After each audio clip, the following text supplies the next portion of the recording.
As we respond to the calls to action of the 2015 Truth and Reconciliation Commission, becoming familiar with the local First Nations history brings up many questions. As colonizers expropriated vast territories, displaced communities, and caused immeasurable harm, they also buried and complicated the truth.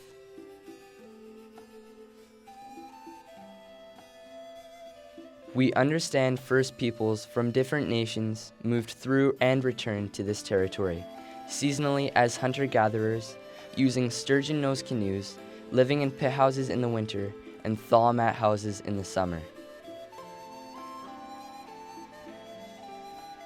As settlers moved west, and the appetite for land and resources accelerated with the arrival of the railway, the Canadian and American border prevented their free movement. As continuing activism and legal challenges, they are beginning to finally shift the legacy of colonialism. We can be optimistic about the future, but structures are slow to change.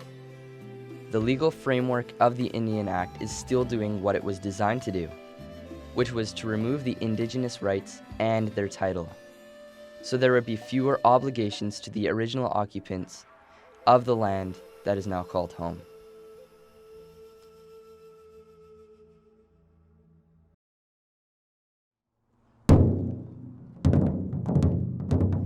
I teach social studies at Mount Sentinel, and I offer support to Indigenous learners here at Brent Kennedy Elementary School and at Sequoia up the road.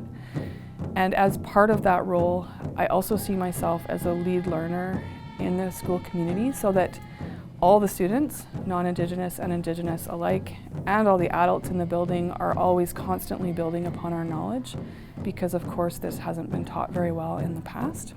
To serve our diverse Indigenous population, I keep the focus very broad and inclusive, and I'm guided by knowledge keepers and elders both locally and further afield. And together with my students, we learn history, we learn about justice, we do our best to celebrate culture, and we build upon our appreciation for the land.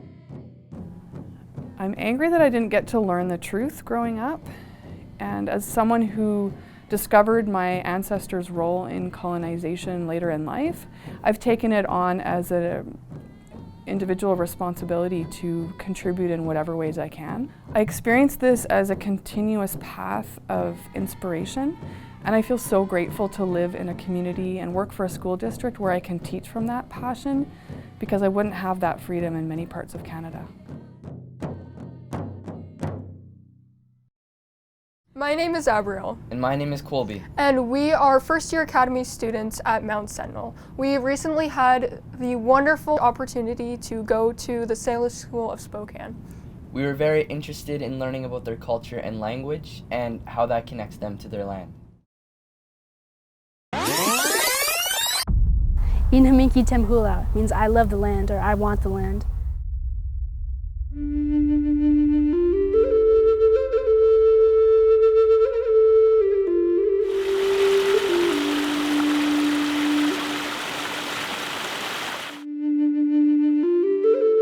I had never heard Salish before, so it was really cool to see these young children who are learning their culture and their language.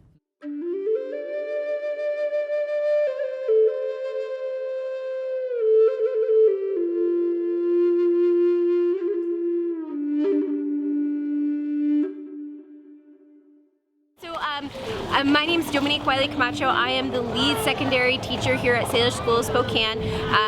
This program is in its second year. It began through a grant that was offered to Salish School through the Administration for Native Americans, and so it's a federal grant that gives our students 4 years of funding to kind of, like I said, kick off this secondary program here.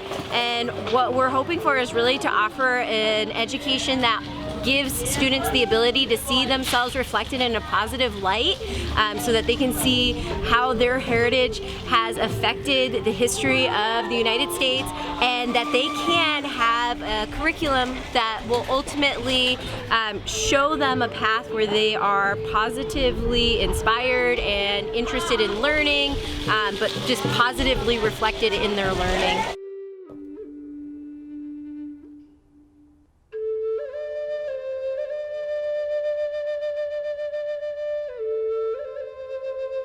Their schooling is so much different than ours, and I think that's what made it so interesting to make the trip out there and kind of learn what they do every week and how that affects them.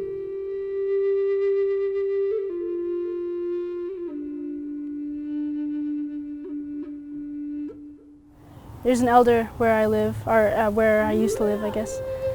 I was at like I'm not too sure what it was, but it was like a huge gathering. And I saw him there, and I knew that he spoke the language. And I've never seen him speak it, but I've heard people tell me that he speaks it a lot. And I went up and I said some stuff to him, and like he wasn't talking, because he's probably talked to some of his friends and stuff that are about as old as he is, but he's never talked to somebody so young.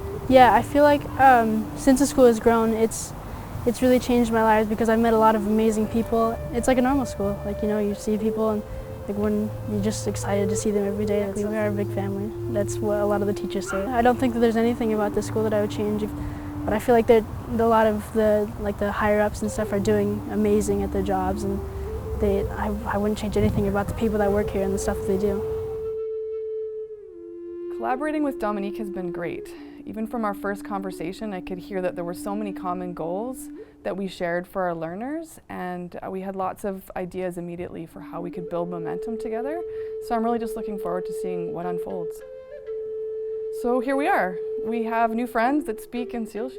Now we have a really good reason to get to work learning the language. It's like, if you want to be involved with your culture and your language, you don't get that as public schools. I just like their mission that they had here, like saving the language, and it's like my language, so like I just had like a deeper connection with that. And my grandparents, like my great-grandparents and my grandparents spoke it, and I've heard it a little bit throughout my life, and I just thought it'd be really cool to like learn it and then get to go home where my grandparents live and be able to speak a little bit with them. All of our cultures are like connected in many ways, like beading, like people bead the same way like we do, and stick games, powwows and stuff like that. Like a piece of beading thing might mean a lot to somebody, or to other people it doesn't mean like a design. But some people, it has a lot of backstory to it. Our hope, I don't really know for the hopes. Our hopes, like, I hope we're all still here, still living, smiling. That's about it. The culture and language, like I can teach my kids, like my future grandkids, so our language and our culture won't die out. Like if you learn it, you can pass it on, keep it alive. That's how we keep our elders and our ancestors alive, like the teachings that they taught us. Yeah, important to me, like I learned how to quote from my mom, so when she goes on to like a different world, I can like remember, like redo it, like show other people how to do it. Just live life, like appreciate what you have. Don't worry about what you don't have, just love life.